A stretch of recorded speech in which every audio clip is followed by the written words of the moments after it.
Magandang hapon po mga ka-STL. Narito na po ang resulta ng STL Bataan para sa araw na to, 2nd draw November 10, 2024. Araw ng linggo, naway ang mga natayan nyo pong mga numero kanina ay manalo nawa ngayong hapong ito, 4 PM. Kaya kunin nyo na po ang inyong mga tickets. Narito na po ang resulta. Para po sa STL Bataan, 2nd draw result, November 10, 2024, 4 PM, 6 at 40 in exact order. Sa lahat po ng tumaya kanina para sa 2nd draw ng 6 at 40, congrats po sa inyo. Panalo po kayo. Again, 6 at 40 in exact order. Shoutout po natin ngayong hapong ito si Kuya Joel ng Bataan.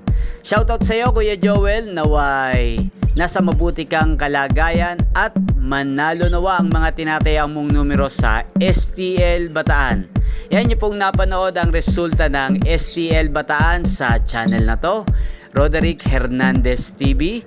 Maraming salamat po sa patuloy niyong panonood sa aking channel. Huwag pong kalimutang mag-subscribe. Thank you for watching. Kita po ulit tayo mamayang 8 PM.